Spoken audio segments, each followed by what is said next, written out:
നമ്മളിന്ന് സംസാരിക്കുന്നത് തലച്ചോറിനേൽക്കുന്ന ക്ഷതങ്ങളെപ്പറ്റിയും അതിൻ്റെ നൂതനമായ ചികിത്സാ രീതികളെയും പറ്റിയാണ്. ബ്രെയിൻ ഇഞ്ചുറി പല രീതിയിൽ വരാം. ഒന്ന്, തലയിൽ അടി കിട്ടുമ്പോൾ അല്ലെങ്കിൽ റോഡ് ട്രാഫിക് ആക്സിഡൻറ്റുമായിട്ട് ബന്ധപ്പെട്ട് വരാവുന്ന ഇഞ്ചുറികൾ, പിന്നെ വരാവുന്ന സ്ട്രോക്കുമായിട്ട് ബന്ധപ്പെട്ടിട്ട് ബ്രെയിൻ എഡിമാറ്റസ് ആയിട്ട് ബ്രെയിനിൽ പ്രഷർ കൂടുന്നത്, ഇങ്ങനെയുള്ള പല രീതിയിൽ ബ്രെയിനിൽ ഇഞ്ചുറി വരാം. ഈ ബ്രെയിൻ ഇഞ്ചുറി വരുന്നത് ഹെഡ് ഇഞ്ചുറിക്ക് ശേഷം ട്രോമ കൊണ്ട്, ആക്സിഡൻ്റ് കൊണ്ടാണേലും സ്ട്രോക്ക് കൊണ്ടാണേലും ബ്രെയിനിലെ ബ്ലീഡിങ് കൊണ്ടാണേലും ബ്രെയിനിലെ പ്രഷർ കൂട്ടും. പ്രഷർ കൂടുന്നതനുസരിച്ച് ബ്രെയിനിലോട്ടുള്ള ബ്ലഡ് സപ്ലൈ കുറയാൻ തുടങ്ങും. ഈ ബ്ലഡ് സപ്ലൈ കുറയാൻ തുടങ്ങുമ്പോൾ ബ്രെയിനിൻ്റെ ഫങ്ഷൻസ് വൺ ബൈ വൺ ആയിട്ട്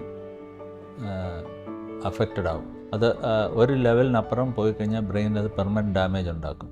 അങ്ങനെ ഹെഡ് ഇഞ്ചുറി വരുമ്പോഴോ അല്ലെങ്കിൽ സ്ട്രോക്ക് വരുമ്പോഴോ വരുന്ന നീർക്കെട്ട് കാരണം ബ്രെയിനിലെ പ്രഷർ കൂടുന്നത് നമ്മൾ മോണിറ്റർ ചെയ്യാനുള്ള അതിനൂതനമായ സങ്കേതമാണ് ഇൻട്രാക്രീനിയൽ പ്രഷർ മോണിറ്ററിങ്.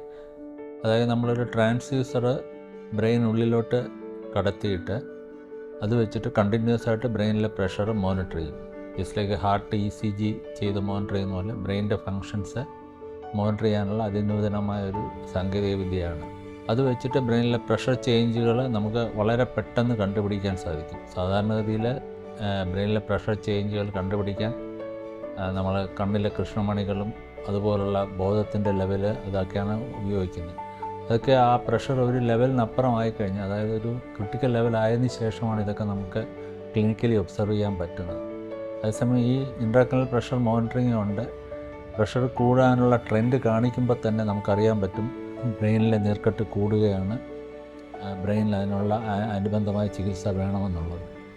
രണ്ടാമത്തത്, ഈ കൂടുന്ന പ്രഷർ നമ്മൾ നമ്മൾ ഇപ്പോഴത്തെ പ്രസൻറ്റ് ട്രീറ്റ്മെൻറ്റ് വെച്ചിട്ട് കണ്ടിന്യൂസ് ആയിട്ട് അതിനുള്ള മരുന്ന് കൊടുത്തുകൊണ്ടിരിക്കുകയാണ് ചെയ്യുന്നത്. നമ്മൾ പ്രഷർ കൂടുമെന്നുള്ള സംശയത്തിലോ അല്ലെങ്കിൽ സ്കാൻ ചെയ്തിട്ടുള്ള അറിവിൻ്റെ പുറത്തോ കണ്ടിന്യൂസ് ആയിട്ട് മരുന്ന് കൊടുക്കുകയാണ് ചെയ്യുന്നത്.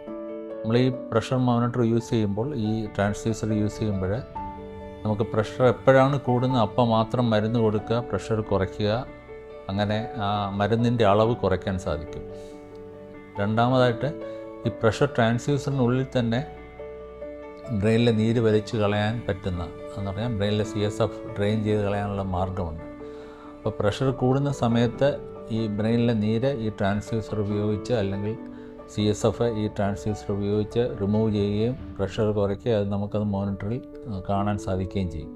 ഇങ്ങനെ വളരെ ഫാസ്റ്റായിട്ട് ബ്രെയിനിലെ പ്രഷർ കുറയ്ക്കുന്നതുകൊണ്ട് ബ്രെയിനിലെ സർക്കുലേഷൻ ഇമ്പ്രൂവ് ചെയ്യാനും ബ്രെയിനിൽ ഡാമേജ് വരാനുള്ള സാധ്യത വളരെ കുറയും. ഇത് നമുക്ക് മുൻകൂട്ടി കണ്ട് ചെയ്യാൻ പറ്റുന്ന ഒരു ചികിത്സാ രീതിയാണ്.